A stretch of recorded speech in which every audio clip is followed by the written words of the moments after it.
Comentario a Apocalipsis por el Dr. Evi L. Carballosa. Capítulo 22. Las bendiciones del estado eterno. Capítulo 22, versículos 1 al 21. Introducción. La descripción de las características internas de la ciudad se prolonga hasta Apocalipsis 22, 1 al 5. Seguidamente Juan registra varias exhortaciones de parte del Señor Jesucristo, 22, 6 al 17. También hay varias llamadas de atención respecto al peligro de torcer o desviarse de las enseñanzas de las profecías del Apocalipsis. Capítulo 22, versículos 18 al 21. Hay además una invitación compasiva a todo aquel que reconozca su sed espiritual a venir a la fuente de agua de la vida eterna. Esa agua simboliza el regalo de la salvación. La oferta de la salvación es hecha en las Escrituras siempre como un regalo de Dios que se recibe solo por la fe en Jesucristo. Ver Romanos 3, 21 al 26. Finalmente, el Apocalipsis concluye con una contundente afirmación de la segunda venida de Cristo. Es importante observar que este culminante libro comienza con el anuncio de la venida en gloria del Señor, Apocalipsis 1:7, y concluye con una clara reconfirmación de dicho acontecimiento. Ver Apocalipsis 22:7 y 12 y 20. Bosquejo. 1. Final de la visión de la Santa Ciudad. Capítulo 22, versículos 1 al 5. 1.1. La visión del río de agua viva. 22.1. 1.2. La visión del árbol de la vida. 22.2. 1.2.1. Los 12 frutos del árbol de la vida. 22.2a. 1.2.2. Las hojas del árbol de la vida. 22.2b. 1.3. La ausencia de maldición de la ciudad. 22.3a. 1.4. La presencia del trono de Dios y del Cordero. 22.3b. 1.5. La promesa de la visión del rostro del Cordero. 22.4.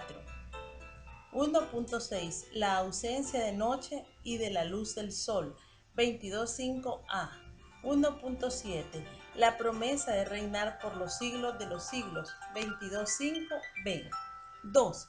Exhortaciones finales a la luz de la venida de Cristo. 22.6 al 21.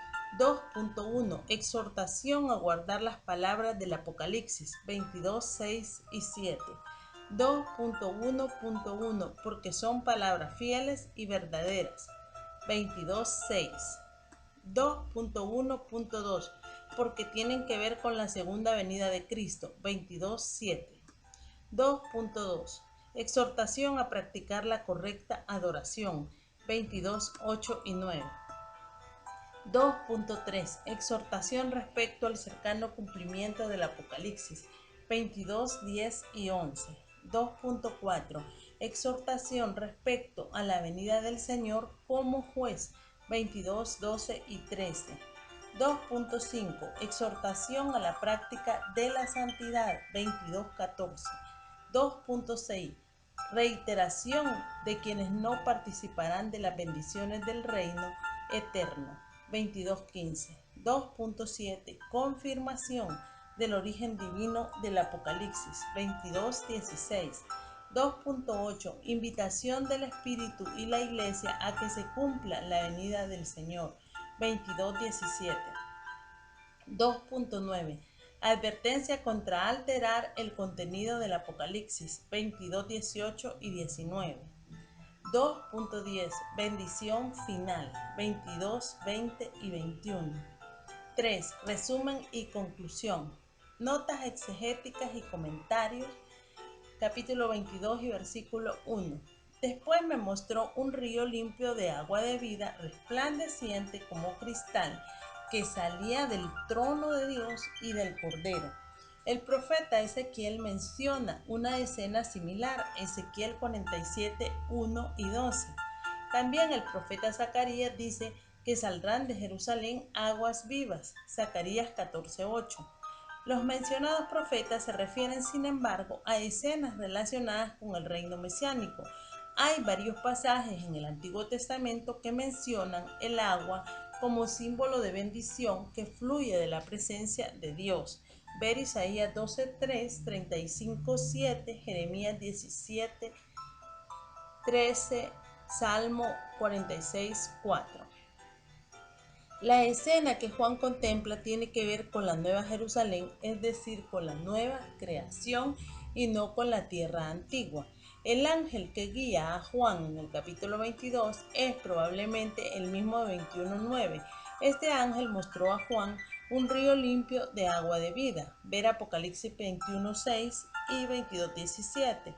El río es el agua de vida y su presencia en la ciudad simplemente significa que la plenitud de vida será la experiencia de todos los que habiten allí. Hay un singular parecido entre los primeros 5 versículos de Apocalipsis 22 y la escena del huerto del Edén descrito en Génesis 2. Los 5 versículos al comienzo de Apocalipsis 22 muestran que la redención de Dios devolverá la nueva creación al estado del huerto del Edén y a la intención del Creador con la humanidad. La belleza del huerto del Edén debió ser deslumbrante.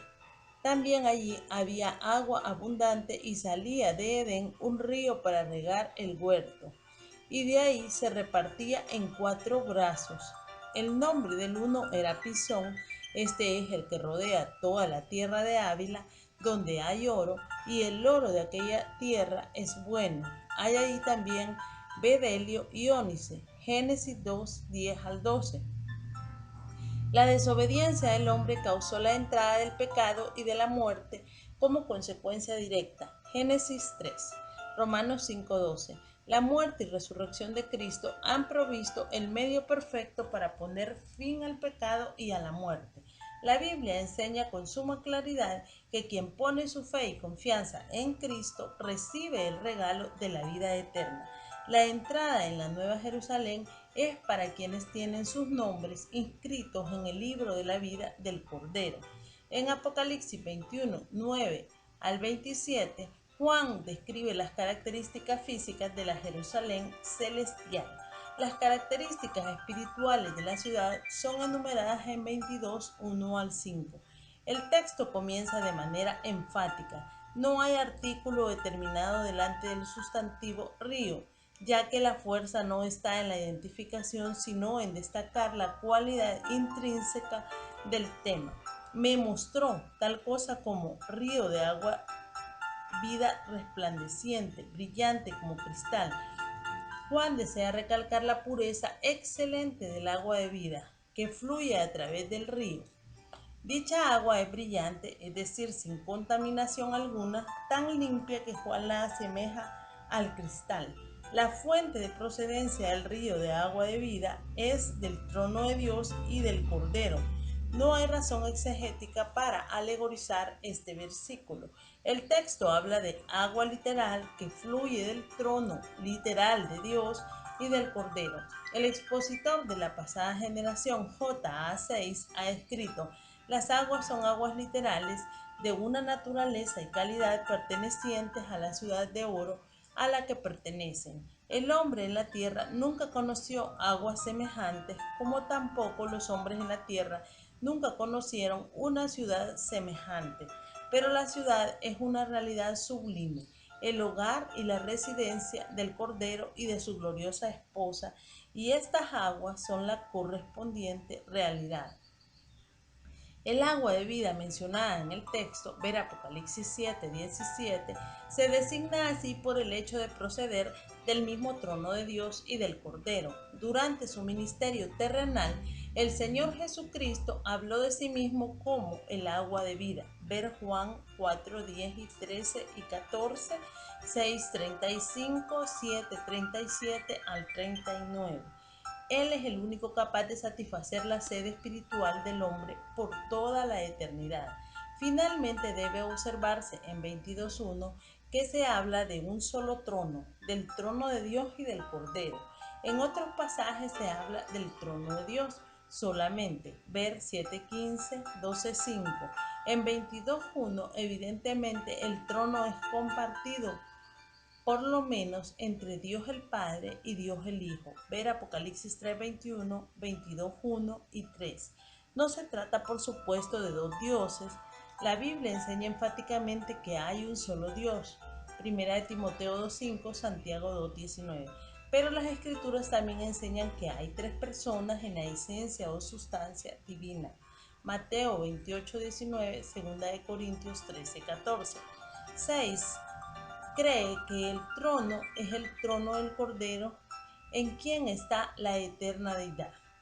Tomás observa que la ocupación compartida del trono en el cielo se enseña en 3:21 y 22:3.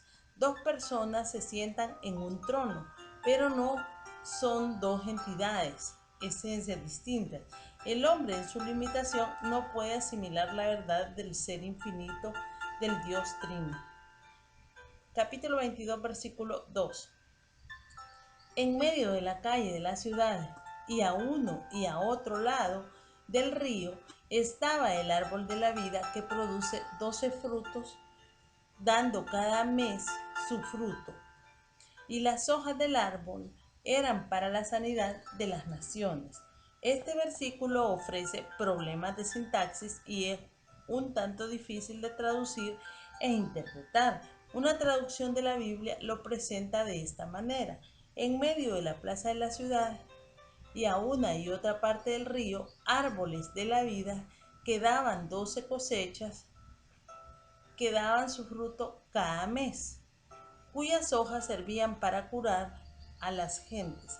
Algunos expositores prefieren tomar la frase en medio de la calle de la ciudad como la terminación del versículo 1 y comenzar el versículo 2 donde dice, y a uno y a otro lado del río. Es escabroso para el traductor determinar el paso correcto, ya que el texto griego no es de mucha ayuda en este caso. El texto declara que el árbol de la vida está en medio de la calle de la ciudad, pero al mismo tiempo afirma que está a uno y otro lado del río. Kai tou potamou, enteuten, kai, ekeilten, silon, disoes. Literalmente, y del río, de aquí y de allá, tal cosa como árbol de vida, el sustantivo calle, plateías, significa un paseo o una calle ancha. Probablemente se desea contrastar el hecho de que en la ciudad celestial no hay las calles estrechas que caracterizaban a las ciudades terrenales de los tiempos de Juan. El árbol de la vida, por lo tanto, se extiende a lo largo de la espaciosa calle de la gran ciudad. El cuadro visual presentado es que el río de la vida fluye a través del medio de la ciudad y el árbol es lo suficientemente grande para cruzar por encima del río, de modo que el río está en medio de la calle y el árbol está a ambos lados del río. En el huerto del Edén, el árbol de la vida estaba en medio del huerto. Génesis 2:9. Antes de pecar, el hombre tenía acceso al árbol de la vida, pero después de la entrada del pecado perdió ese privilegio. Génesis 3:22 al 24. En la Nueva Jerusalén, el árbol de la vida se extiende a lo largo y a cada lado del río de agua de vida, convirtiéndose en una especie de bosque hermoso que produce 12 frutos, dando cada mes su fruto. Mons interpreta esta frase como que el árbol produce 12 clases de fruto, proporcionando una cosecha fresca mes tras mes. El énfasis, según Mons, radica en la abundancia y la variedad de la provisión divina. Otro autor dice, tan abundante es la vitalidad del árbol que produce una cosecha cada mes. La expresión cada mes, catameina ecastón, sugiere que el árbol produce 12 clases de frutos cada mes. Una asombrosa cosecha de la que no existe analogía en la tierra. Y las hojas del árbol eran para la sanidad de las naciones. Esta declaración también ha motivado alguna controversia. Los que creen en la salvación universal de la humanidad encuentran apoyo en dicha frase. Hay expositores que, frente a la dificultad de la frase, optan por enseñar que se refiere al milenio, razonando que la sanidad es algo más propio del orden de vida en el milenio que en la nueva creación, donde no habrá enfermedad. La clave del problema y su posible solución radica en la interpretación del vocablo sanidad, terapeian. Walbord dice al respecto: el vocablo sanidad es terapeian, en vez de específicamente significar sanidad, debía entenderse como proveedora de salud, ya que el vocablo en su etimología proporciona la idea de servir o ministrar. Las hojas del árbol de la vida no son, por lo tanto, para producir sanidad, puesto que no habrá enfermedad en la Nueva Jerusalén. Lo que sí harán es promover el disfrute de la vida en la nueva ciudad. Resumiendo, las hojas del árbol de la vida no tienen la función de producir sanidad. Esto no hará falta en la Nueva Jerusalén. Serán para promover la salud o el bienestar de las naciones, es decir, para que éstas continúen disfrutando de las bendiciones de la ciudad santa y sigan trayendo su gloria y honor a ella. Apocalipsis 21, 24 al 26. Capítulo 22, versículo 13. Y no habrá más maldición, y el trono de Dios y del Cordero estará en ella, y sus siervos le servirán. La entrada del pecado en la experiencia humana resquebrajó la comunión entre Dios y el hombre, Génesis 3, 8 y 9, y resultó en maldición, Génesis 3, 14 al 24. La muerte de Cristo y su gloriosa resurrección han hecho posible la eliminación de la maldición, 2 Corintios 5, 21, Gálatas 3, 13. Así todo, la eliminación total de la maldición causada por el pecado aguarda la creación de los nuevos cielos y la nueva tierra. Todavía en el milenio es posible que un pecador sea maldito. Isaías 65:20. Obsérvese la conexión del versículo 3 con el 2 mediante la conjunción copulativa y cae. Las naciones no solo disfrutarán de la salud que les proporciona las hojas del árbol de la vida, sino que también disfrutarán de la bendición de la ausencia de maldición. Y el trono de Dios y del Cordero estará en ella. Nótese que al igual que en el versículo 1, el trono es singular. Eso significa que Dios el Padre y Dios el Hijo comparten el mismo trono. Hay una perfecta, eterna y santa unidad en la deidad. Hay un solo y único Dios vivo y verdadero que existe y existirá por toda la eternidad en tres personas, Padre, Hijo y Espíritu Santo. La presencia de Dios se hará sentir en todo el universo, liberado ya de la maldición del pecado, pero en particular el trono de Dios y del Cordero será el centro de la gloria que llenará la santa ciudad. Y sus siervos le servirán. Kai oi doulou autou latreussousin autoi. Literalmente, y sus esclavos le adorarán sirviéndole. El término siervos douloi significa esclavos. Dicho sustantivo describe a alguien que voluntariamente somete su voluntad a la de otro. El verbo servirán, latreussousin, es el futuro indicativo voz activa de latreuo, que significa servir.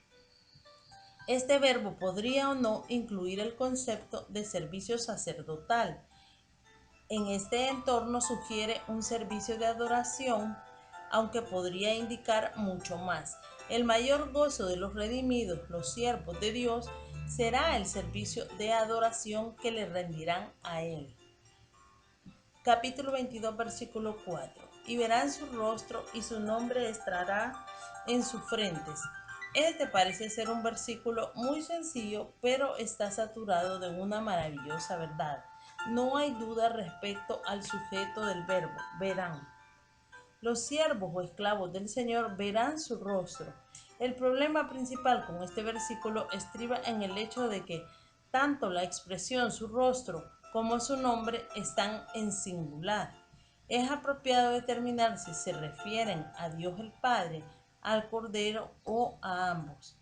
Debe observarse que el apóstol usa el sustantivo rostro, prosopón. Evidentemente Juan usa un antropomorfismo, es decir, vocabulario humano para expresar una verdad que sobrepasa la comprensión del hombre. Si dicho vocablo se refiere a Dios el Padre, habría que plantearse la cuestión de armonizar el hecho de que Dios es espíritu, Juan 4:24, con el poseer rostro en el sentido como lo entiende el ser humano. Otra cuestión que hay que plantearse es el hecho de que Jesucristo es el revelador de Dios. A Dios nadie le vio jamás. El unigénito Hijo que está en el seno del Padre, Él le ha dado a conocer. Juan 1:18. Debe recordarse también las palabras de Cristo a Felipe, uno de sus discípulos. El que me ha visto a mí, ha visto al Padre. Juan 14:9. Por otro lado, es necesario considerar las palabras de Cristo. Bienaventurados los de limpio corazón, porque ellos verán a Dios. Mateo 5:8. Ver también Salmos 11:7 y 17:15. Las palabras de 1 de Juan 3:2 deben considerarse, aunque hay que decir que un análisis de dicho texto tampoco aporta la solución al tema bajo consideración. Amados, ahora somos hijos de Dios y aún no se ha manifestado lo que hemos de ser, pero sabemos que cuando Él se manifieste seremos semejantes a Él porque le veremos tal como Él es. El texto declara que algo estupendo aguarda a los hijos de Dios. Hay una esperanza escatológica para los redimidos del Señor.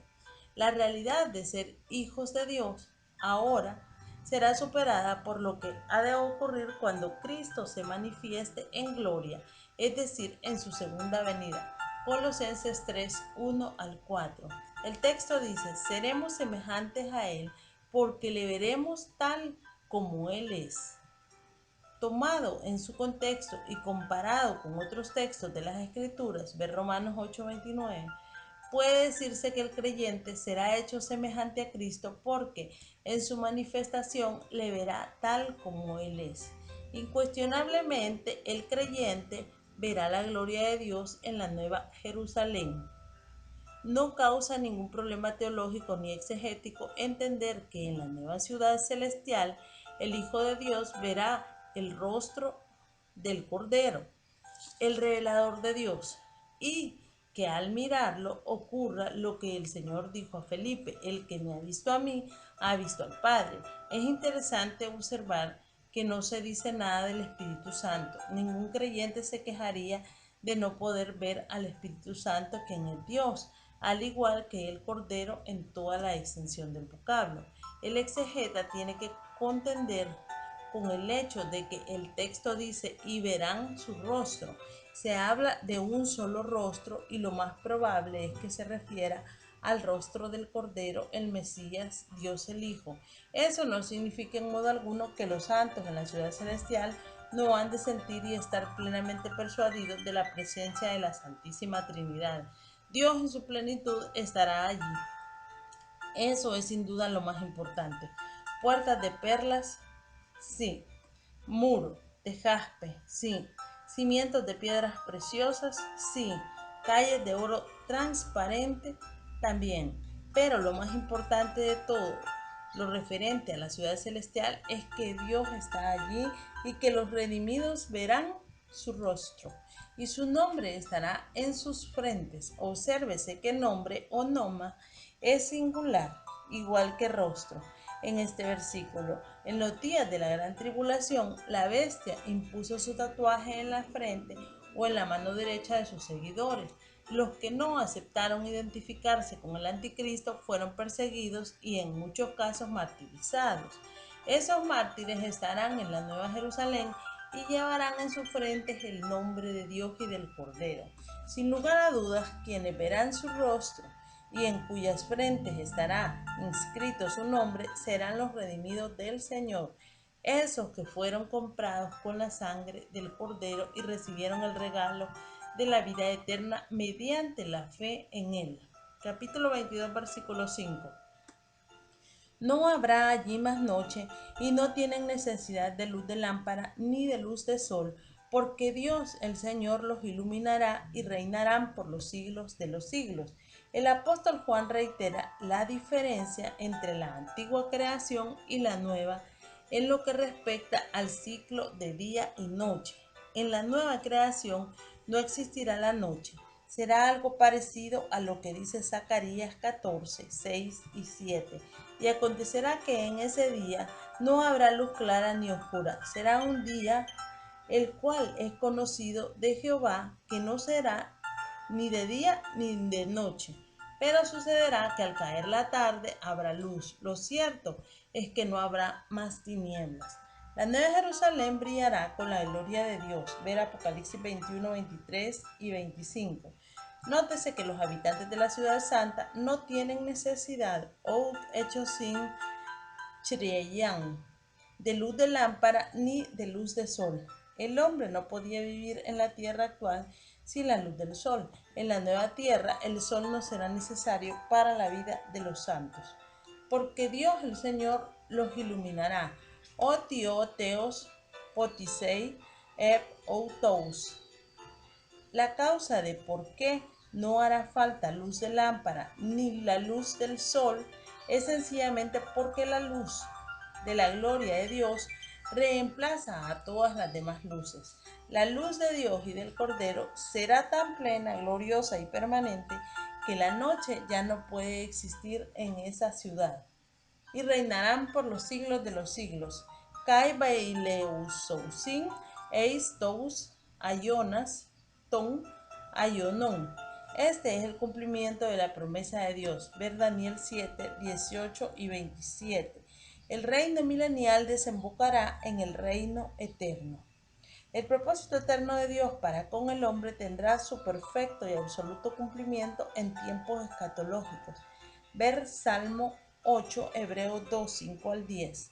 El Mesías reinará por los siglos de los siglos, Apocalipsis 11, 15 y 17. Y sus santos reinarán con él, no sin antes pasar por el reino mesiánico en la tierra, Apocalipsis 20, 4 al 6. El Mesías someterá bajo su autoridad y destruirá a todos sus enemigos, Apocalipsis 27 al 15. Después tendrá lugar la nueva creación y la manifestación de la nueva Jerusalén, donde los santos reinarán por los siglos de los siglos. Capítulo 22, versículo 6. Y me dijo, estas cosas son fieles y verdaderas, y el Señor, el Dios de los espíritus de los profetas, ha enviado su ángel para mostrar a su siervo las cosas que deben suceder pronto.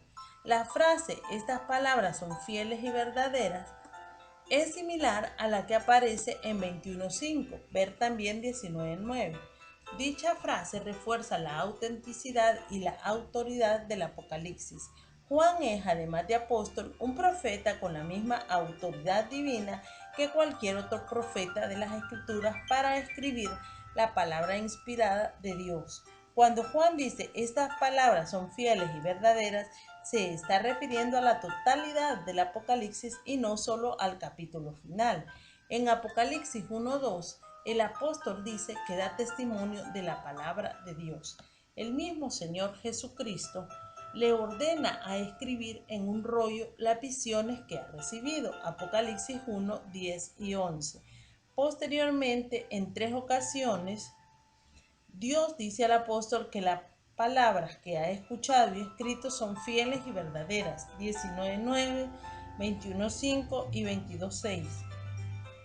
Además, repetidas veces a través de este capítulo final, se reitera el seguro cumplimiento y la veracidad del mensaje del Apocalipsis 22, 7 y 9 y 10.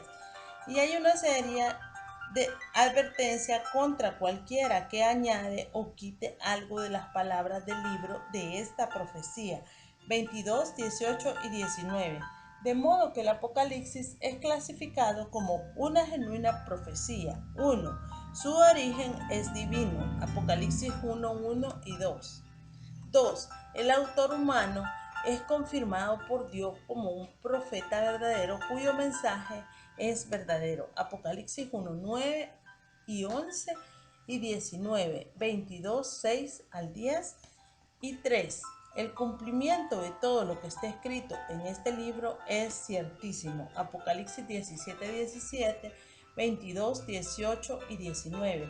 Dios se identifica en este versículo como el Señor, el Dios de los espíritus de los profetas. La inspiración de las escrituras tiene que ver con el hecho de que Dios sopló su palabra en los profetas.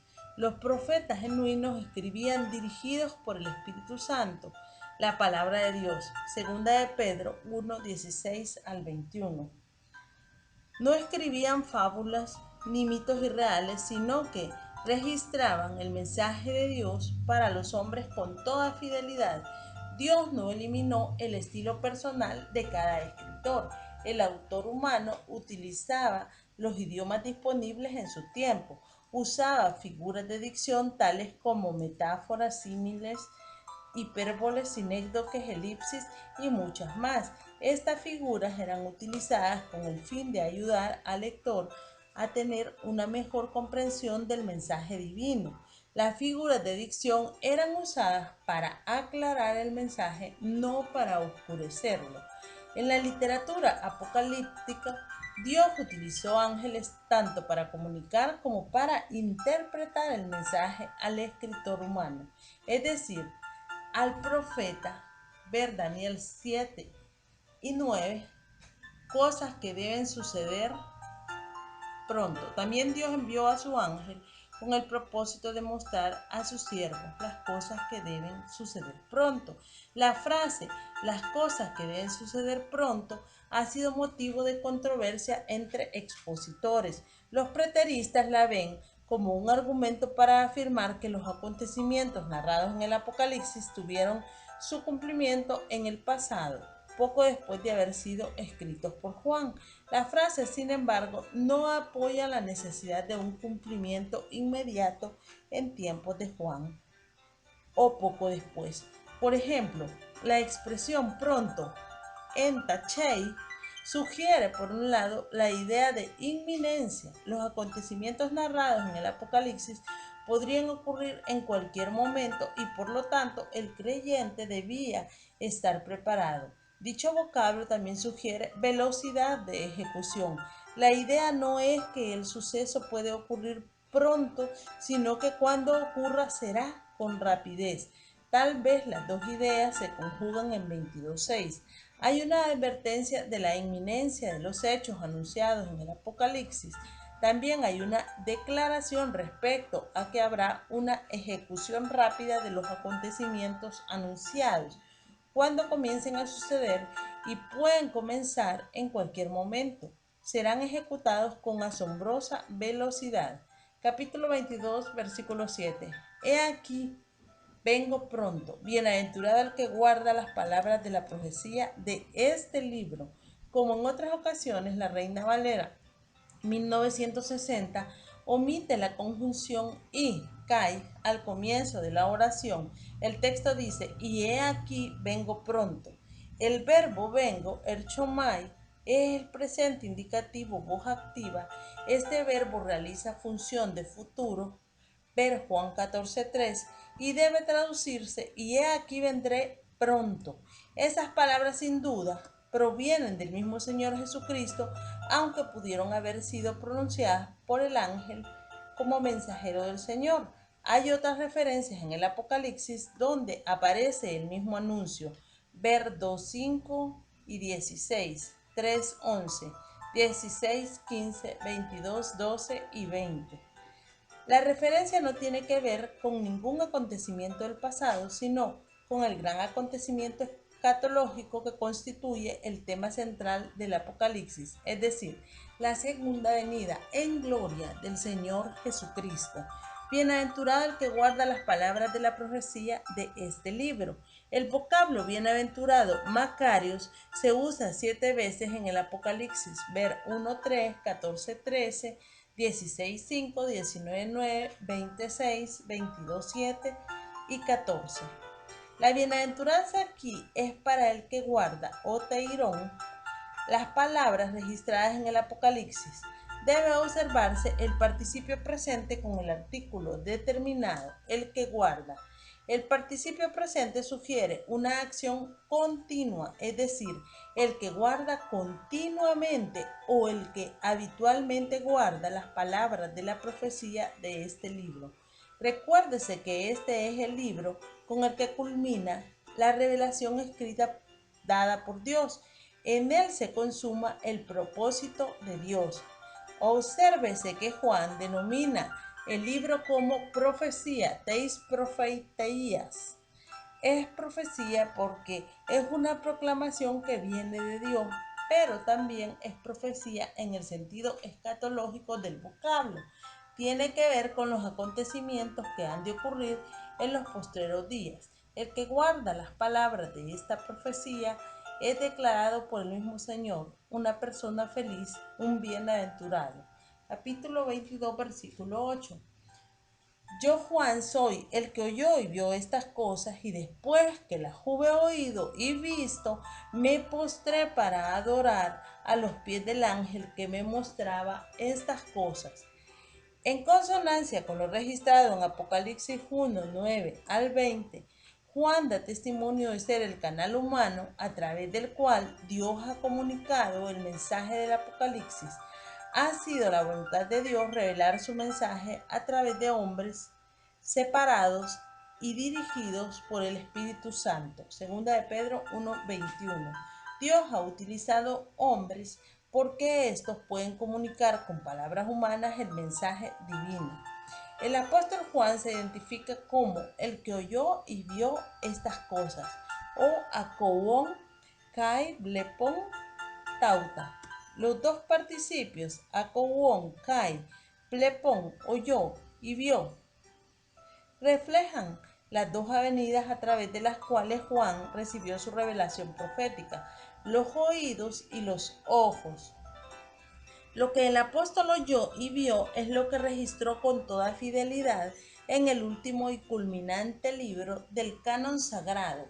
Juan se identifica como un fiel testigo de Dios. No escribió a su antojo, sino que registró bajo la supervisión del Espíritu Santo lo que es en realidad la palabra de Dios.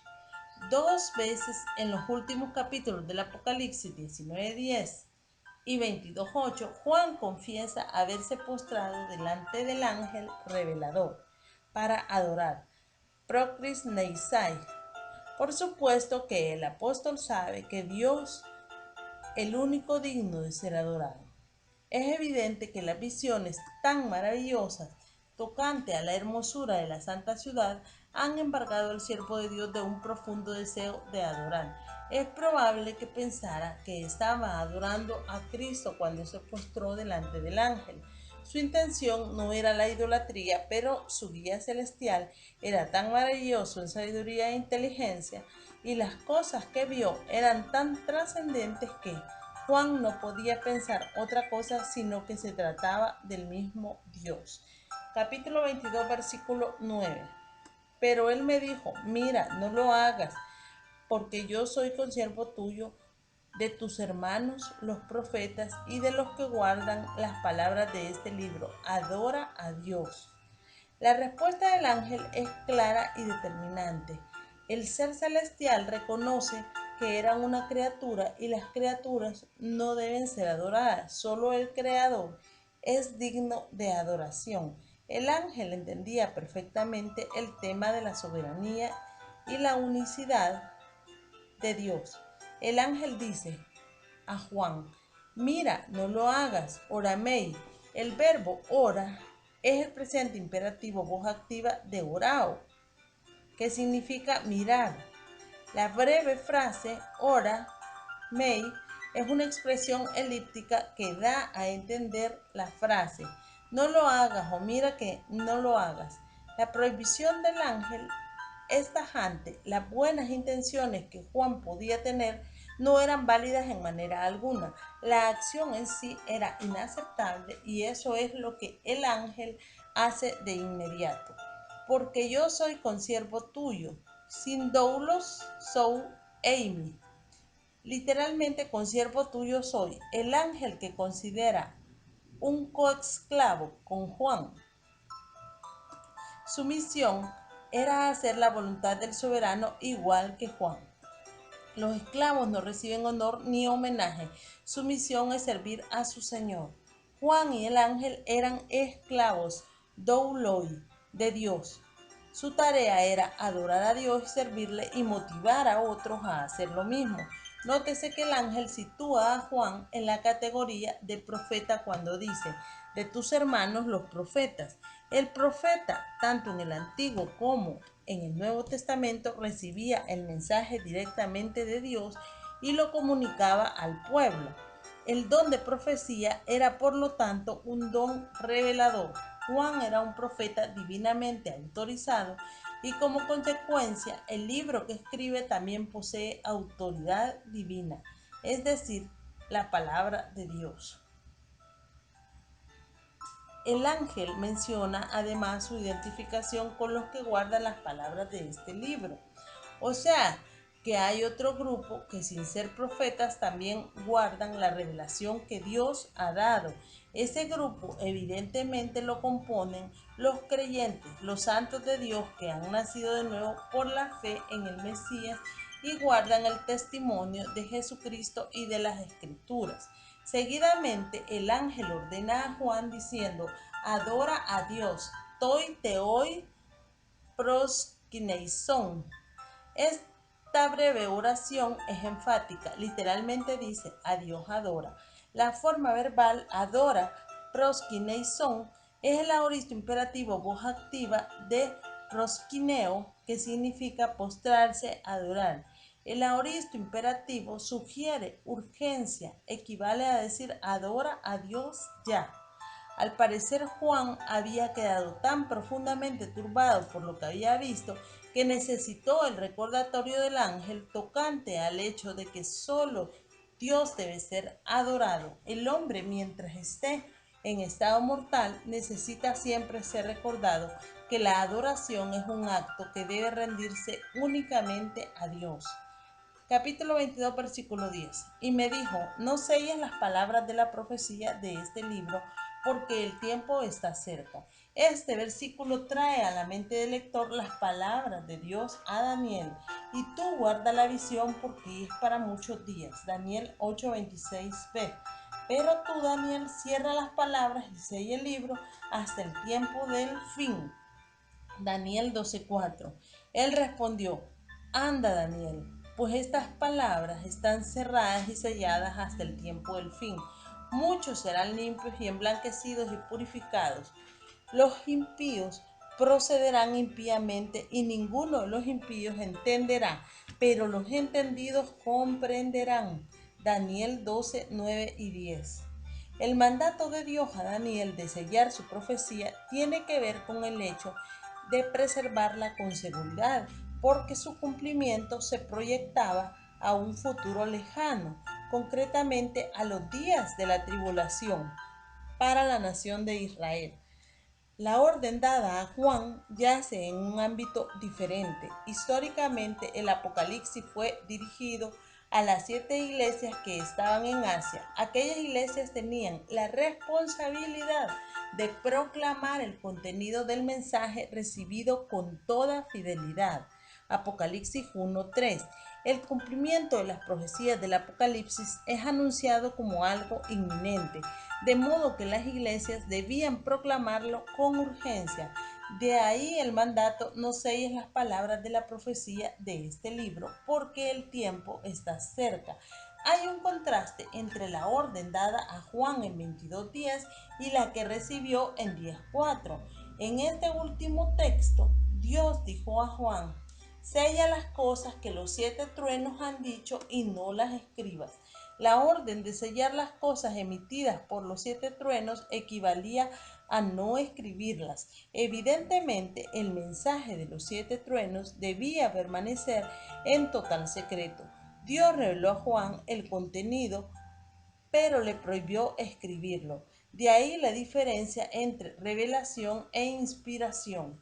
Dios dio a conocer a Juan ciertas verdades mediante los 7 truenos, eso es revelación, pero Dios no permitió a Juan escribir dicha revelación. Si las hubiese escrito, hubiera sido inspiración. No selles las palabras de la profecía. La expresión no selles, mei spragiseis, es enfática. El mandato es dado mediante el aoristo subjuntivo precedido de una negación. Esta es una fórmula gramatical para dar un mandamiento absoluto equivalente a: no comiences a sellar las palabras de esta profecía.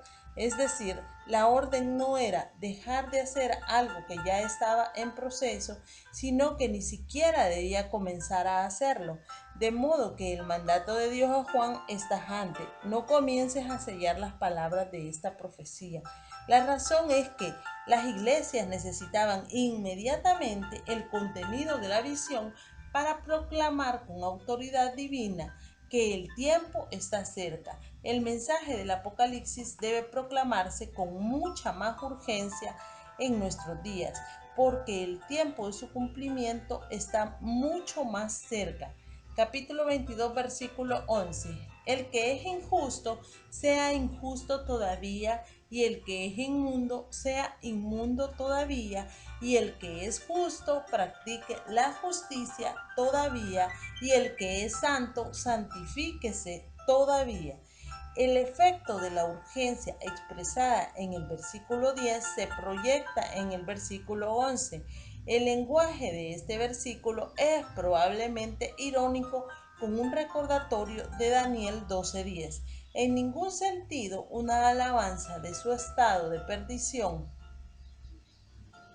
Las palabras de este versículo se relacionan con la situación del hombre ahora, no con la vida durante el milenio o en la eternidad.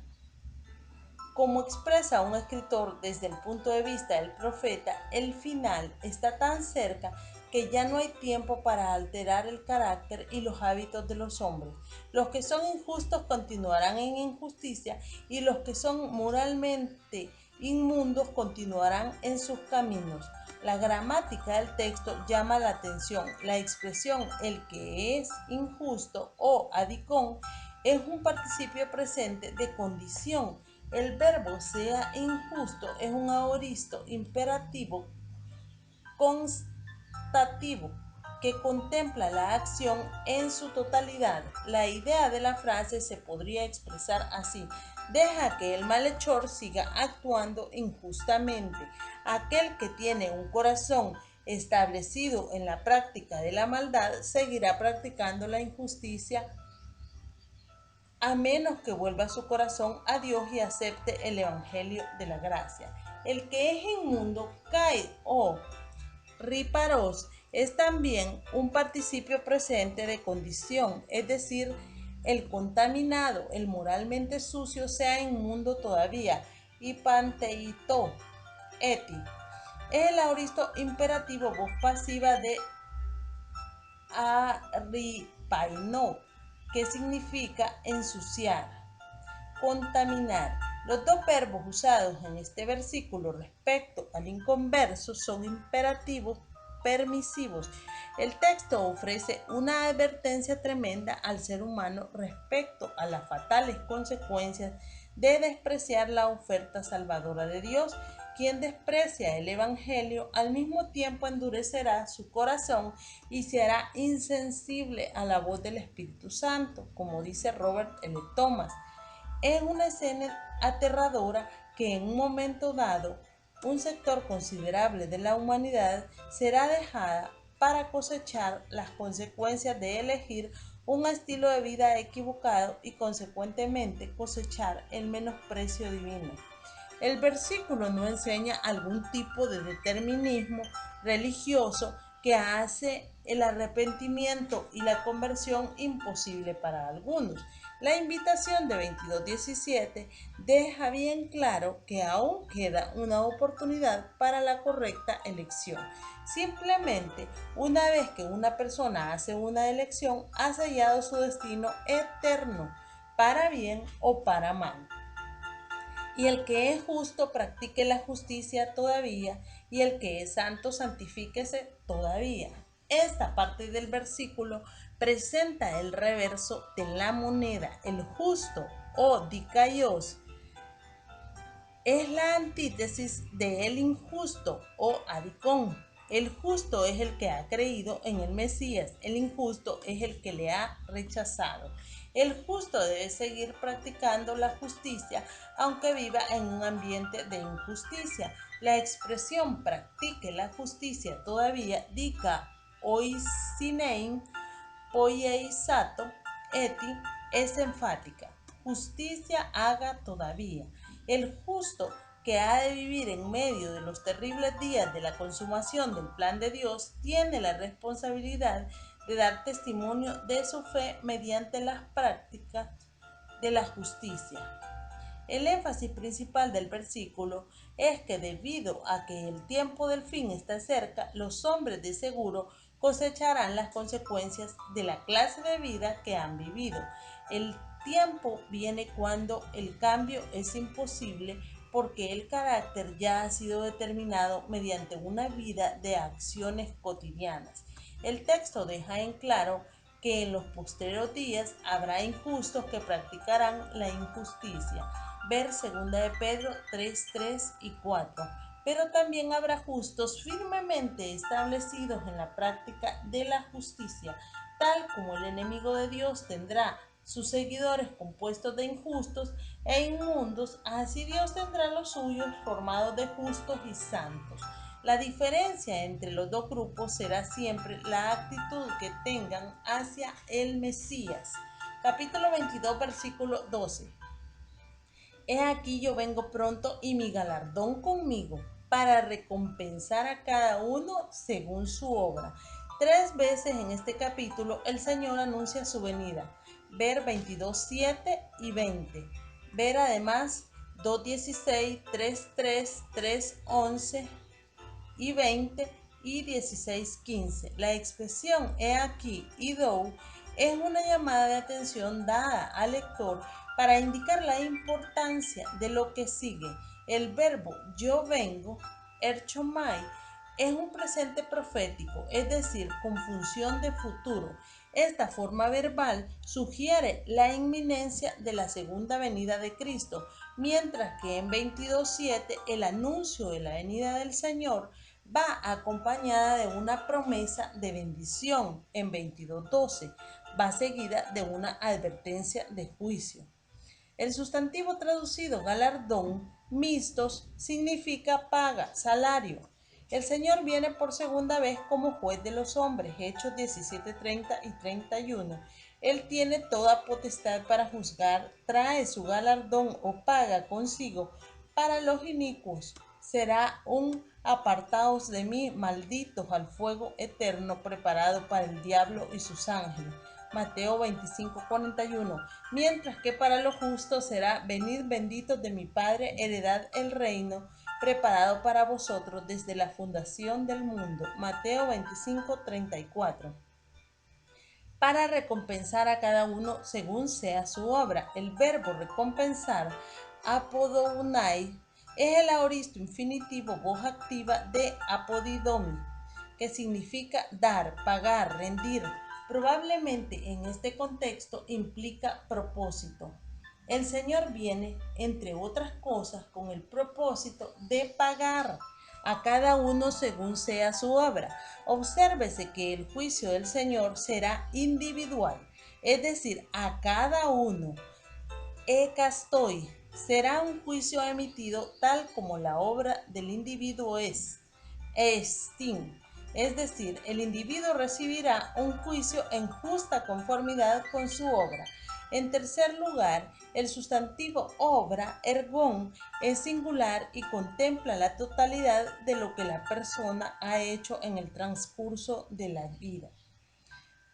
Debe reiterarse que la salvación de un ser humano no depende de sus obras, pero las obras evidencian lo que hay en el corazón del hombre.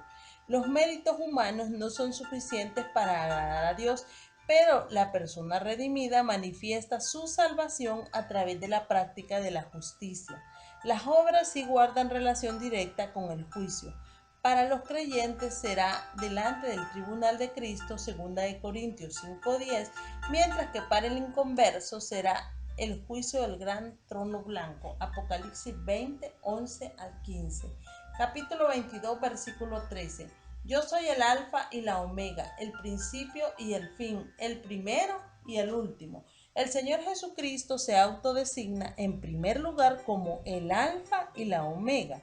Si la designación de 1:8 pertenece a Dios el Padre, entonces aquí hay una clara evidencia de la deidad de Cristo. La figura, el alfa y la omega, sugiere que el Señor es la causa absoluta de la historia y de la creación. Alfa es la primera letra del alfabeto griego y omega es la última. La idea en esa figura es que Él es el soberano absoluto del universo. Él es el alfa y la omega y todo lo que está comprendido entre esas dos letras, es decir, Él lo es todo. En segundo lugar, Él es el principio y el fin. La misma declaración es aplicada a Cristo en Apocalipsis 1:17 y 2:8. Dicha frase sugiere que Él es el que existe de eternidad a eternidad y por lo tanto está calificado para ser el juez de la humanidad. En realidad, la expresión el principio y el fin señala al hecho de que Él es el autoexistente, el que tiene vida en sí mismo. Él es el Jehová del Antiguo Testamento, ver Isaías 44:6, 48:12. La tercera designación que Cristo hace de sí mismo es el primero y el último, Ei Archei Kai To Telos. Cristo es el regidor de la creación y es la meta misma del universo. Pablo dice, todo fue creado por medio de Él y para Él. Colosenses 1:16. El Señor es el soberano creador del universo y el sustentador de todas las cosas. Él es quien llevará el universo a su gran consumación. Ese es uno de los grandes temas del libro de Apocalipsis. Capítulo 22, versículo 14. Bienaventurados los que lavan sus ropas para tener derecho al árbol de la vida y para entrar por las puertas de la ciudad. Aquí aparece la última de las 7 bienaventuranzas mencionadas en Apocalipsis. Ver 1:3, 14:13, 16:15, 19:9, 26 y 22:7. Esta última bienaventuranza procede del Señor Jesucristo. Él ha anunciado su segunda venida, Apocalipsis 22:12. Se ha identificado como el soberano, dueño y creador del universo y como el sustentador de toda la creación, 22:13. Seguidamente pronuncia la séptima y última bienaventuranza del Apocalipsis en favor de los que lavan sus ropas. Hoy plimnontes tas stolas outon. Obsérvese el uso del participio presente, voz activa, los que lavan, hoy plinontes. En este versículo, mientras que en Apocalipsis 7:4 se usa el aoristo indicativo han lavado, plinan, el aoristo indicativo señala a un hecho realizado. Estos son los que han salido de la gran tribulación y han lavado sus ropas y las han emblanquecido en la sangre del Cordero. Apocalipsis 7:14. El participio presente en 22:14 sugiere una acción en progreso. La necesidad de esta limpieza surge cuando hay personas que contaminan su vestidura espiritual mediante el pecado. Como la mayoría de los de Sardis mencionados en 3:4, estos descritos en esta bienaventuranza se han arrepentido y se han vestido de puro lino blanco que representa las acciones justas de los santos. Ver 19:8. Estos son todos los creyentes en Cristo, no solo los mártires como algunos piensan. Algunos manuscritos ofrecen una lectura diferente. Bienaventurados los que guardan sus mandamientos o bienaventurados los que practican sus mandamientos. Esas variantes textuales, sin embargo, no afectan a la doctrina del texto. La enseñanza del pasaje es que quienes permanecen limpios mediante la firme determinación a no someterse a las exigencias del anticristo son bienaventurados. La figura de lavar las ropas o incluso la de guardar sus mandamientos es apropiada para describir la actitud de aquellos que son fieles al Mesías por medio de las dificultades. Para tener derecho al árbol de la vida. Ina stai ei exousia auton epi tu silon teis desoeis. Esta frase indica propósito. Literalmente dice, para que la autoridad de ellos esté sobre el árbol de la vida. El árbol de la vida, según 22.2, está en medio de la calle de la ciudad celestial, pero cruza por encima del río de agua de vida. Tener derecho al árbol de la vida evidentemente significa tener autoridad para comer de su fruto y para entrar por las puertas en la ciudad. Kai tois pilosin eisetosin eis tein pulin. Esta también es una frase de propósito en la que se usa ina con la forma verbal, aoristo, subjuntivo, voz activa. La frase dice, y para que ellos puedan entrar por las puertas de la ciudad. Esta es la segunda bendición o bienaventuranza pronunciada en beneficio de los que lavan sus ropas. Tendrán por lo tanto autoridad para comer del fruto del árbol de la vida y podrán entrar en la ciudad santa por sus puertas de perlas. Capítulo 22, versículo 15. Mas los perros estarán fuera y los hechiceros, los fornicarios, los homicidas, los idólatras y todo el que ama y hace mentira. El texto griego es un tanto abrupto en este versículo. Quizás se deba al hecho de querer contrastar los que no tienen entrada en la ciudad santa con los que, según 22.14, sí tendrán acceso a dicha ciudad. Como ya se ha observado, los que tienen entrada son los que han lavado sus ropas, es decir, los que han creído en el Mesías. El Nuevo Testamento griego dice, fuera estarán los perros y los hechiceros y los fornicarios y los homicidas y los idólatras y todo aquel que ama y hace mentira. Obsérvese la repetición de la conjunción y kai. Esa figura de dicción se llama polisindeton, es decir, muchas conjunciones. Dicha figura se usa para obligar al lector a considerar detenidamente cada uno de los sustantivos mencionados. El Señor quiere que el lector se percate bien de quiénes son los que no tendrán entrada en la Nueva Jerusalén. Debe recordarse que Juan está escribiendo acerca de lo que va a ocurrir en el futuro. No se refiere a nada que esté ocurriendo en el presente, sino lo que tendrá lugar en la consumación del plan de Dios. Quienes estarán fuera serán los que se han negado a recibir el regalo de la salvación. El destino eterno de esos será el lago de fuego. Apocalipsis 20, 11 al 15. Los perros, koi kines. El perro era considerado inmundo según la ley porque tiene contacto con seres muertos. Éxodo 22:31, Primera de Reyes 14:11, 16:4 y 22:38. También los sodomitas eran semejantes a los perros. Deuteronomio 23:17 al 18. Pablo cataloga a los judaizantes como perros. Filipenses 3:2 y 3. Porque pretendían destruir la congregación. Los judíos calificaban a los gentiles de perros, Mateo 15:26. El perro era sin duda algo despreciable en la cultura hebrea y en muchas otras culturas del Oriente cercano. Ver 2 de Reyes 8:13, 1 de Samuel 17:43 y Mateo 7:6. En Apocalipsis 22:5, el sustantivo perro sustituye a abominables, 21:8. Estas son personas contaminadas por un prolongado contacto con los vicios abyectos que abundaban en una sociedad pagana. Este prometido destino sirve ciertamente como una advertencia a personas en las iglesias para que no caigan en la apostasía asociada con sus vicios. Y los hechiceros, kai oi pharmakoi, La práctica de la hechicería estaba terminantemente prohibida en el Antiguo Testamento. Ver Éxodo 22:18, Deuteronomio 18:10.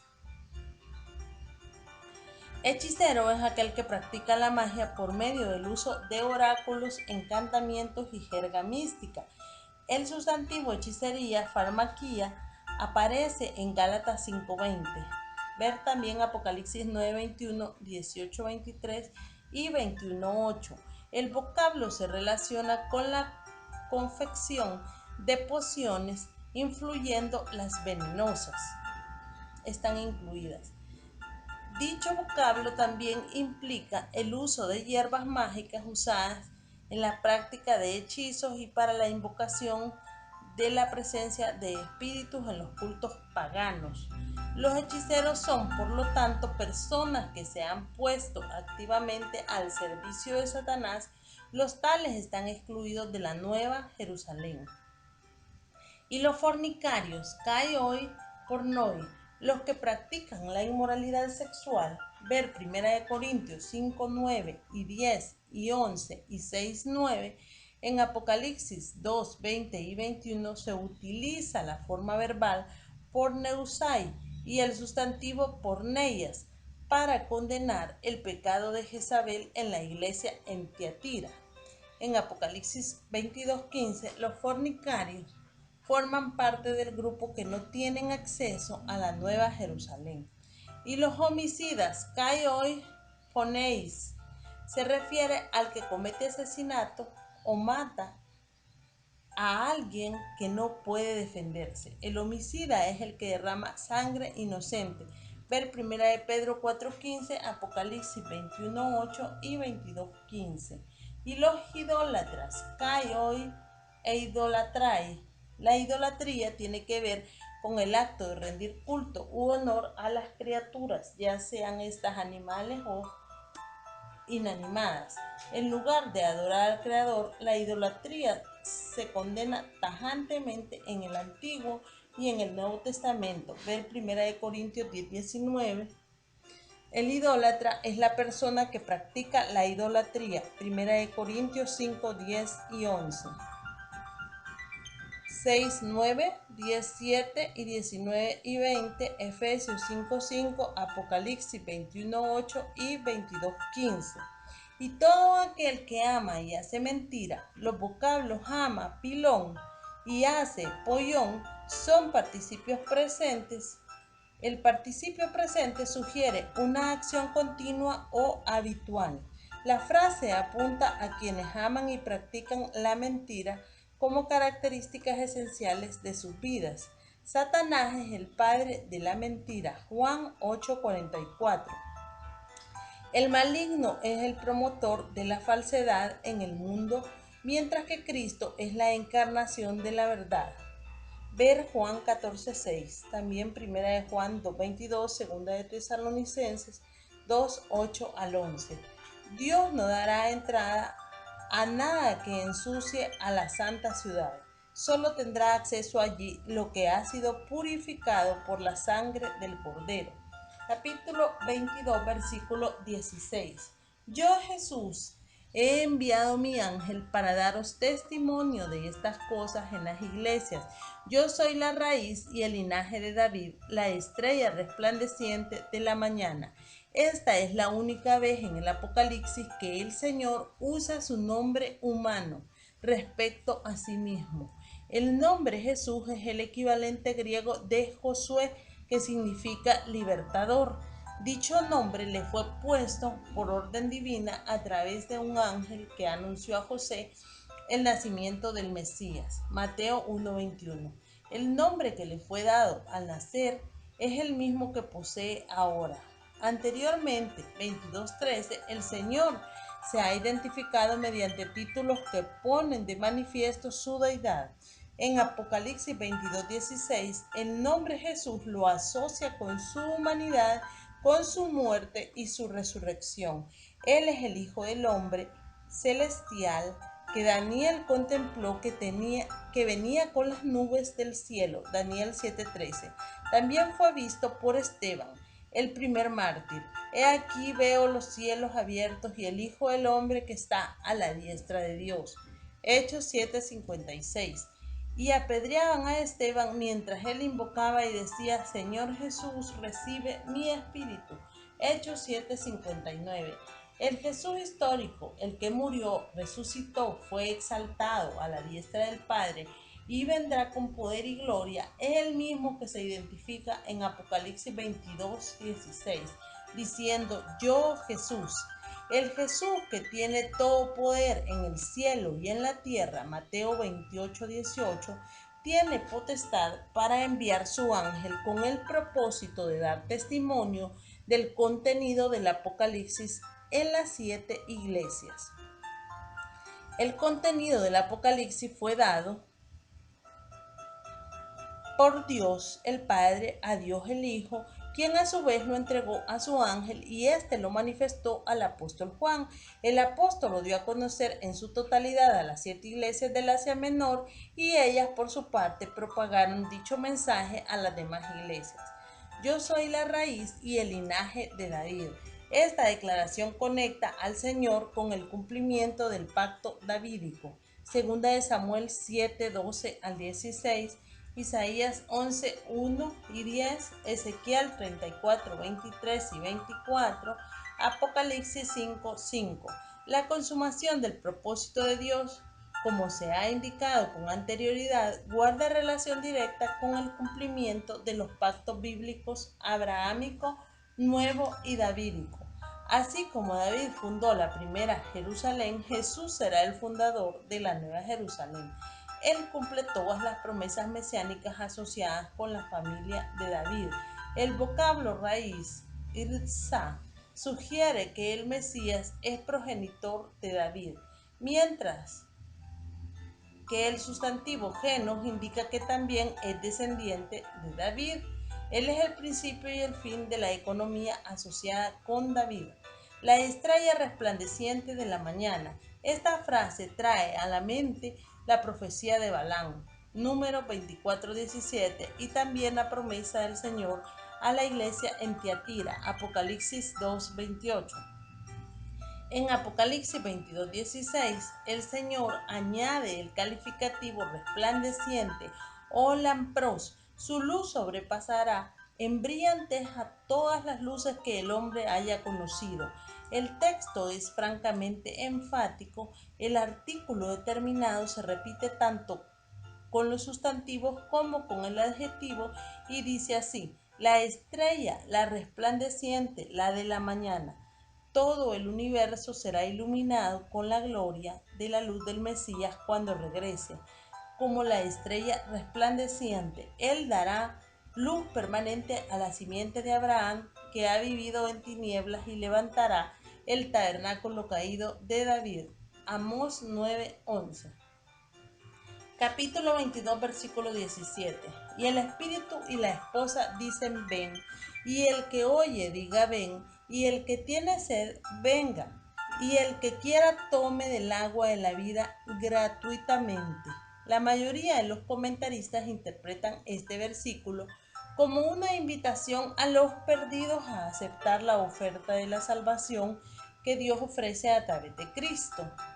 Probablemente el versículo incluye una doble invitación.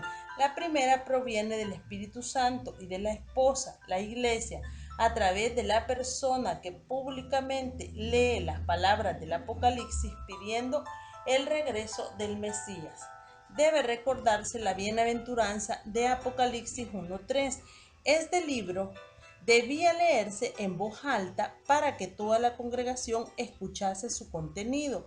Mediante esa lectura, el Espíritu Santo obraría en la iglesia, la esposa, para producir en ella el ardiente deseo de la venida del Rey de Reyes.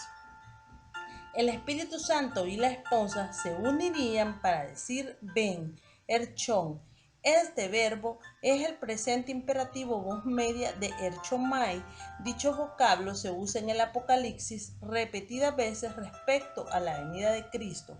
Ver 1:7, 22:7 y 12 y 20. La frase "y el que oye diga ven" se refiere a los individuos dentro de la congregación que como tales anhelan la venida del Señor. Estos se unen al Espíritu y a la esposa para pedir al Señor que regrese. La segunda invitación aparece en la segunda parte del versículo. Y el que tiene sed, venga, y el que quiera, tome el agua de la vida gratuitamente. La sed a la que el texto se refiere sin duda es la sed espiritual. Esa sed solo puede ser satisfecha por el Mesías. Juan 4:10. La invitación es amplia, generosa y concreta. El ser humano tiene que reconocer su sed, es decir, su necesidad espiritual, pero no solo eso, sino que también tiene que querer satisfacerla. El que de verdad quiere satisfacer su sed es el genuinamente sediento.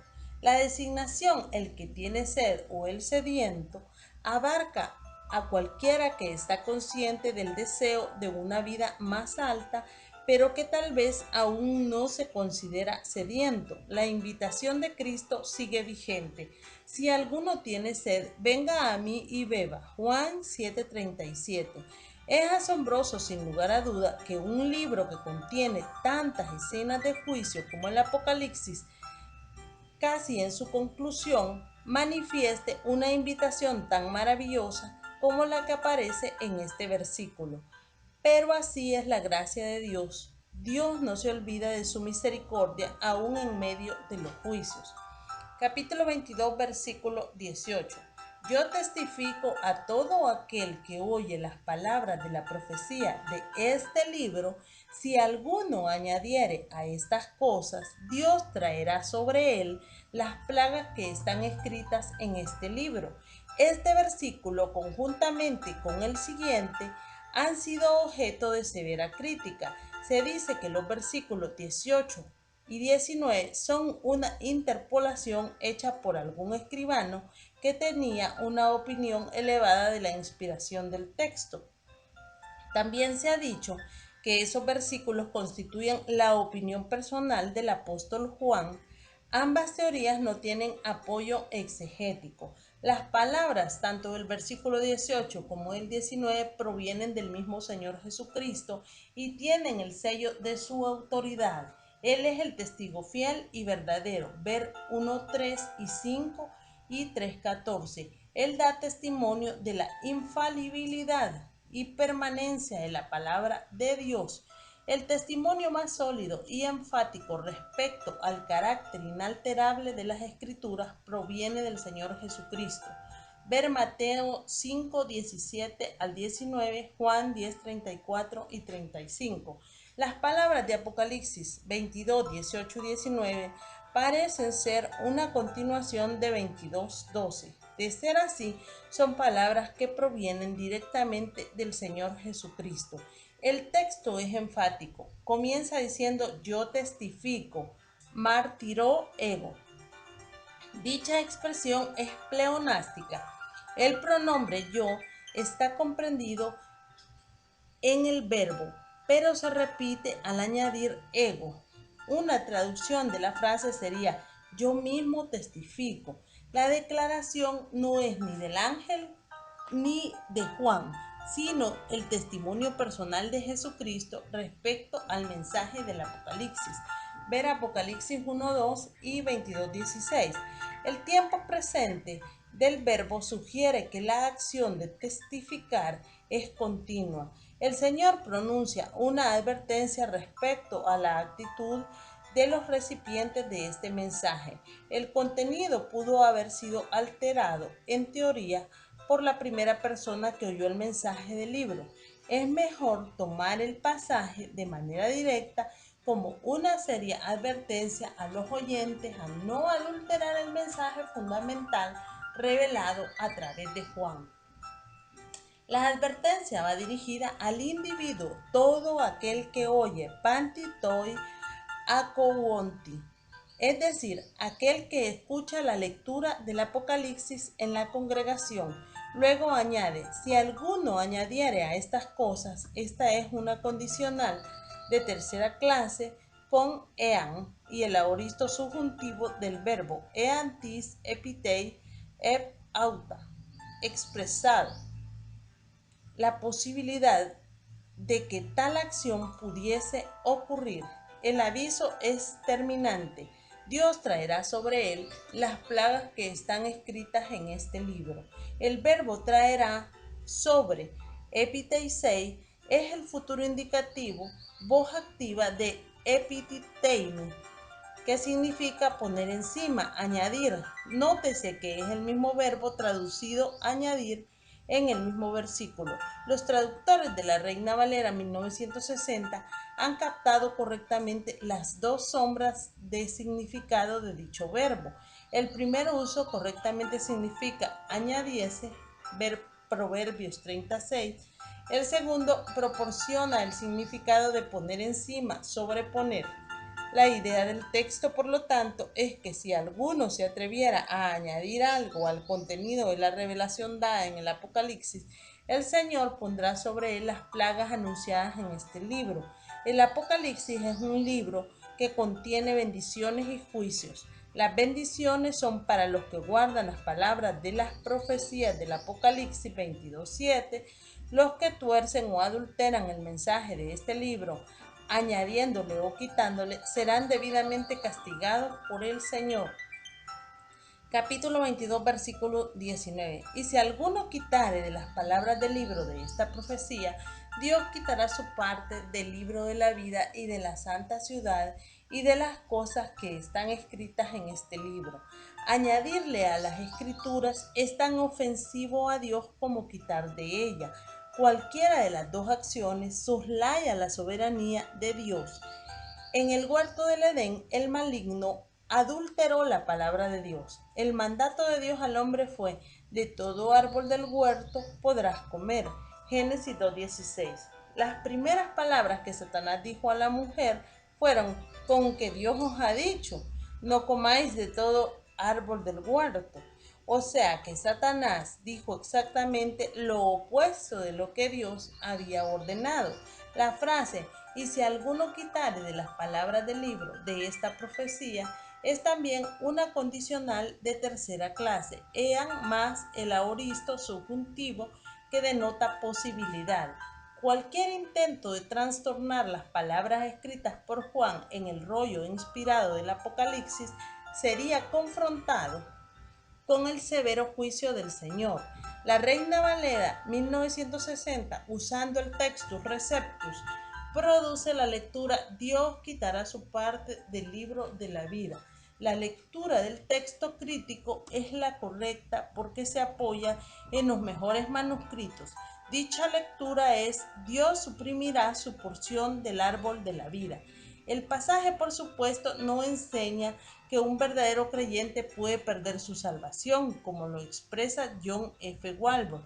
Este pasaje asume que un hijo de Dios no desdeñará estas escrituras. Es el contraste de incredulidad con fe del ciego caído intelecto del hombre en contraste con el creyente iluminado y enseñado por el Espíritu. Aunque el verdadero Hijo de Dios podría no comprender el significado de todo el libro del Apocalipsis, reconocerá en este una declaración de su esperanza y de lo que le ha sido asegurado en gracia mediante su salvación en Cristo. Hay quienes insisten en que la mencionada declaración significa que un creyente puede perder la salvación si no presta atención a la advertencia hecha por el Señor. Entienden que la implicación de la frase es que gente que en un tiempo tenía parte en el árbol de la vida e iban rumbo a la ciudad santa podrían caer en el camino y, debido a su gran insensatez en sustraer de las palabras del Apocalipsis, podrían ir para el lago de fuego. Afortunadamente, este versículo puede aclararse cuando se estudia en su contexto y se compara con otros textos de las Escrituras. Hay una estrecha relación entre el árbol de la vida y el libro de la vida. Todo aquel que ha puesto su fe en Cristo tiene su nombre inscrito en el libro de la vida. Quien tiene su nombre inscrito en el libro de la vida ha de participar de las bendiciones del árbol de la vida. La conclusión a la que se puede llegar es que quien añade o sustrae de las escrituras, particularmente del mensaje del Apocalipsis, es una persona que no ha puesto su fe en Cristo y por lo tanto no tiene su nombre en el libro de la vida. El resultado de todo eso es que no tiene parte o no participará del árbol de la vida. Como se ha reiterado varias veces a través de este estudio, la salvación es un regalo de Dios que se recibe sobre la base de la fe en Cristo. Juan 6:47, 5:24, Romanos 6:23. Hay una cantidad importante de pasajes en las Escrituras tocante a la seguridad de la salvación. La palabra de Dios dice: el que en él cree no es condenado, pero el que no cree ya ha sido condenado porque no ha creído en el nombre del unigénito Hijo de Dios. Juan 3:18. Solo el rechazo de Cristo como Salvador impedirá que alguien participe del árbol de la vida y que su nombre sea inscrito en el libro de la vida del Cordero. De modo que quien añada o quite algo del contenido de la palabra de Dios y en particular de las palabras del Apocalipsis es porque no ha nacido de nuevo y de la santa ciudad y de las cosas que están escritas en este libro. Mejor, y de la santa ciudad, es decir, de las cosas que han sido escritas en este libro. Las frases del árbol de la vida y de la santa ciudad están en oposición con la frase de las cosas que han sido escritas en este libro. La idea es que lo que concierne al árbol de la vida y a la santa ciudad está escrito en este libro de manera permanente. Son cosas que no pueden ser alteradas y pertenecen a las bendiciones eternas prometidas por Dios a los que ponen su fe en el Mesías. Quien altere lo que está escrito ha sellado su destino. No tendrá participación del árbol de la vida ni entrada en la santa ciudad. El texto es sin duda la más seria advertencia que cualquiera podría recibir respecto a la importancia de no adulterar ni despreciar la palabra de Dios. La palabra de Dios no es ni un descubrimiento ni un invento de los hombres, es la verdad divinamente revelada.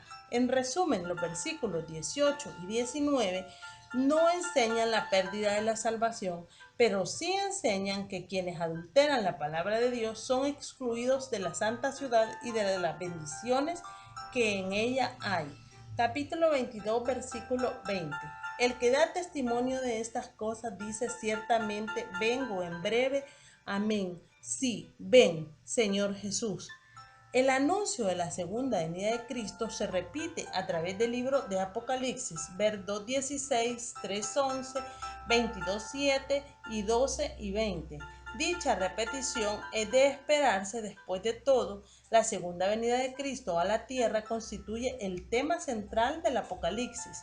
El mismo Señor anuncia su venida diciendo: ciertamente vengo en breve, nai erchomai tachi. El verbo vengo, erchomai, como en los casos anteriores, ver 22, 7 y 12, es un presente profético o futurístico y debe traducirse vendré. El modo indicativo de dicho verbo denota la certeza de dicha venida y el tiempo presente con función de futuro sugiere la inminencia del acontecimiento. Los cristianos a lo largo de los siglos han orado y aguardado por la venida del Señor Jesucristo. El Apocalipsis afirma que, aunque desde la óptica del hombre esa venida parezca haber tardado, su cumplimiento será seguro. Las palabras de Cristo, ciertamente vendré en breve, parecen constituir la respuesta del Señor al ruego del Espíritu Santo y de la esposa, quienes unidos piden al Mesías que venga. 22:17. A esa petición se unen también todos los cristianos que leen y escuchan las palabras del Apocalipsis. En contraste con los otros anuncios de su venida, aquí en 22:20, el Señor añade el adverbio ciertamente, nai. Esta es una manera enfática de reforzar el hecho del cumplimiento de ese singular acontecimiento. La respuesta del apóstol se expresa en las palabras amén, sí, ven, Señor Jesús. Es como si Juan dijese: estoy de acuerdo, ven, Señor Jesús. De ese modo, Juan expresa el deseo de todos los que aman su venida. Segunda de Timoteo 4:8. La segunda venida del Mesías, el Señor Jesucristo, es el gran acontecimiento hacia el cual se proyectan todas las profecías de la palabra de Dios. Ese suceso producirá el final de la historia tal como se conoce ahora. El Mesías inaugurará una nueva etapa de la historia en la que habrá paz y justicia como el hombre jamás la ha experimentado. Por último, obsérvese que quien vendrá por segunda vez será el Señor Jesús, el soberano del universo. Cuando vino la primera vez, lo hizo como Jesús, el Salvador. Cuando venga la segunda vez, lo hará como Señor de señores y Rey de reyes. 19:16. La primera vez vino revestido de carne y tomó naturaleza humana, ocupó el lugar de un esclavo y se humilló hasta la muerte. La segunda vez vendrá revestido de su gloria, exhibiendo su majestad. La persona teantrópica del Rey Mesías exhibirá de manera visible y tangible la gloria de su ser. Cuando vino la primera vez, solo unos pocos vieron su gloria. Juan 2:11, Mateo 17:1-8, segunda de Pedro 1:16-18. Cuando venga la segunda vez, será manifestada tanto la gloria de su humanidad como la de su deidad. La raza humana fue puesta sobre la tierra para mostrar la gloria de la obra de Dios en esta esfera. Fue solo con la entrada de Cristo en esta escena terrenal, mediante la instrumentalidad de su cuerpo humano en su primera venida y en su esperada segunda venida a la tierra, que Dios ha sido y será perfectamente justificado y glorificado en su creación del hombre. Cuando Él venga en su gloria, no solo exhibirá su magnificencia como Dios, sino que también se manifestará la perfecta humanidad a través de la cual Dios ha de manifestar su propósito eterno. Capítulo 22, versículo 21. La gracia de nuestro Señor Jesucristo sea con todos vosotros. Amén. El texto crítico dice sencillamente: la gracia del Señor Jesús esté con vosotros. Resulta extraño que un libro de las características de Apocalipsis concluya así, pero dicha conclusión tiene su explicación. Recuérdese que el libro comienza diciendo que su contenido es la revelación de Jesucristo. Luego sigue con un estilo epistolar, capítulos 2 y 3, y concluye con las varias identificaciones del Señor Jesucristo. Como se ha observado en los últimos capítulos, varias veces el Señor anuncia su regreso a la tierra. En esos anuncios el Señor es el interlocutor. Esto da a este capítulo un carácter personal. Es de esperarse, por lo tanto, una conclusión personal tal como aparece en 22:21. El Apocalipsis es en sí difícil de comprender por su estructura y su simbolismo característico de la literatura apocalíptica, pero más difícil es aún desentrañar su significado. Tal vez esa es la razón principal del por qué Juan desea que la gracia del Señor Jesucristo sea con sus lectores. Solo su gracia puede ayudar al lector a comprender, guardar y practicar las enseñanzas de este sorprendente y maravilloso libro. La bendición que Juan invoca va dirigida en primer lugar a los lectores y oyentes originales de este libro, pero sin duda esa misma gracia ha sido necesaria para todas las generaciones de cristianos que a lo largo de los siglos han leído, estudiado y proclamado el mensaje de este libro, con el que Dios pone broche de oro a su revelación escrita. La petición de Juan es que la gracia que pertenece al Señor Jesucristo, porque Él es su autor, esté presente en la vida del creyente. El cristiano de hoy está necesitado de la todo suficiente gracia del glorioso Señor Jesucristo. Resumen y conclusión. El último capítulo del Apocalipsis comienza con una descripción de las bendiciones que están dentro de la Nueva Jerusalén. Allí están el río de agua viva, el árbol de la vida, el fruto del árbol y sus hojas. Por encima de todo, allí está el trono de Dios y del Cordero, es decir, la presencia misma de Dios, que a fin de cuentas es lo más importante de todo. Allí los santos del Señor reinarán por toda la eternidad. 22, 1 y 2 y 5. No habrá maldición, los santos servirán al Señor y verán su rostro, disfrutando de íntima comunión con Él. 22, 3 y 4. La luz de la gloria de Dios proporcionará toda la iluminación necesaria para la vida en la santa ciudad. 22, 5. Apocalipsis 22 reitera el mensaje central del libro, o sea, la segunda venida de Cristo en gloria. A la luz de esa verdad hay varias exhortaciones finales. La primera de ellas concierne a la necesidad de guardar las palabras de la profecía del Apocalipsis 22, 6 y 7. También presenta la necesidad de practicar la verdadera adoración. Solo Dios debe ser adorado con la exclusión de todos los demás seres, sean estos hombres, ángeles u objetos. 22, 8 y 9. Hay una declaración tocante al cumplimiento cercano del Apocalipsis y una advertencia acerca de la actitud del hombre. 22, 10 y 11. Cristo anuncia personalmente su venida como juez soberano de la creación. 22, 12 y 13.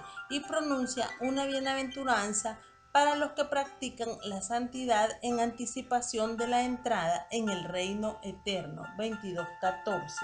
Aquellos que no han acudido al Mesías para ser limpiados de sus pecados no entrarán en la Nueva Jerusalén. 22, 15.